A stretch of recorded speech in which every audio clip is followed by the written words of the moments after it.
기회비용. 어떤 재화의 여러 가지 종류의 용도 중 어느 한 가지만을 선택한 경우 나머지 포기한 용도에서 얻을 수 있는 이익의 평가액, 기회 원가라고도 한다.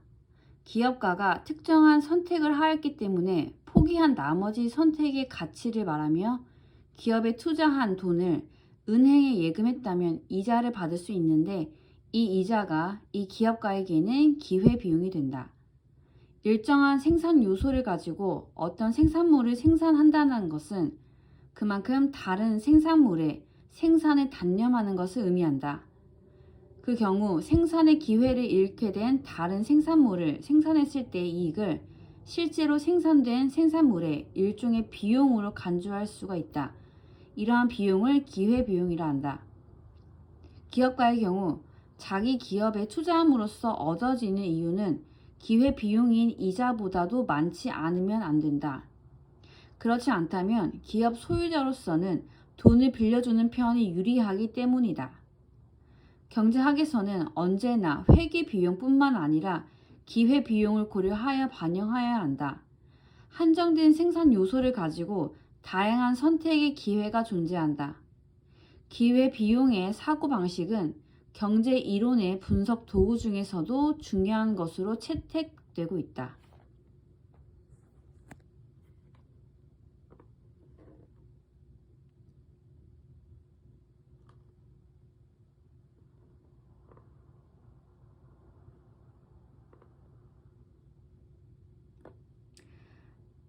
성당이나 교회나 절에 가면 대부분의 사람들은 저절로 온 매무새를 가다듬는다.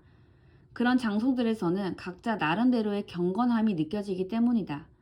즉, 삶이 찢은 속세와는 거리가 먼 어떤 분위기가 있어 보인다. 그러나 성당이나 절에서도 세속과 마찬가지로 살림은 해야 한다. 절에서 살림을 맡는 것은 사판이라 하고 돌을 닦는 것은 이판이라 한다.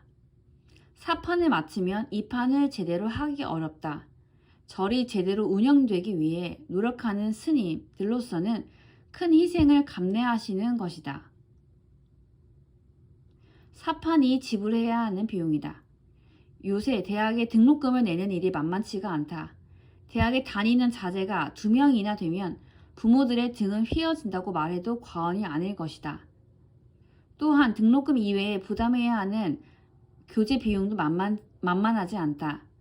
오죽했으면 대학의 총 학생회장들이 삭발까지 하면서 등록금 대책을 호소하고 있을까. 그러나 대학 진학의 비용은 등록금, 교재 비용 등과 같은 명시적인 비용만 있는 것이 아니다. 명시적 비용 이외에 묵시적인 비용도 발생한다. 즉, 묵시적 비용에는 대학 진학으로 인하여 고등학교를 졸업하고 곧장 일자리를 잡았다면 받을 수 있는 경제적 이익이 포기된 것이 포함된다.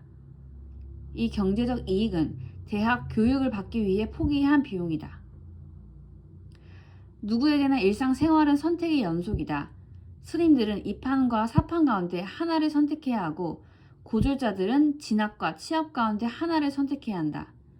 하나를 선택하면 다른 대안들을 선택할 수 있는 기회는 포기해야 한다. 결국 선택된 하나의 비용은 포기한 다른 것에 대한 기회이다. 경제학에서는 이러한 선택의 기용을 포기한 다른 선택에 대한 가치로 측정하고 이를 기회비용이라고 한다. 사판을 선택한 스님의 기회비용은 2판일 것이고 대학 진학을 선택한 경우 기회비용은 대학 교육에 소요되는 비용과 취업을 포기한 결과로 발생하는 금전적 손실의 합일 것이다.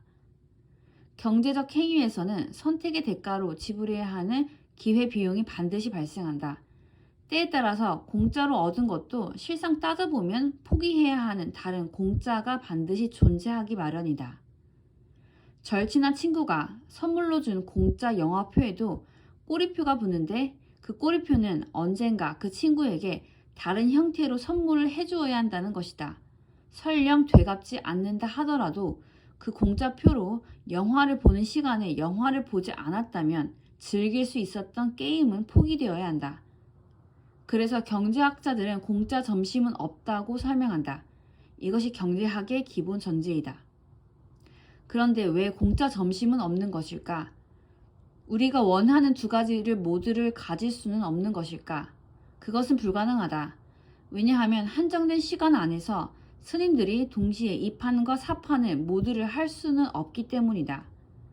대학의 등록금과 교재가 무료라 할지라도 대학 공부를 제대로 하면서 정규직으로 일까지 하기는 어렵다. 즉, 우리가 가지고 있는 자원은 한정되어 있기 때문에 원하는 모든 것을 가질 수는 없다. 그래서 우리는 하나를 선택할 수밖에 없다.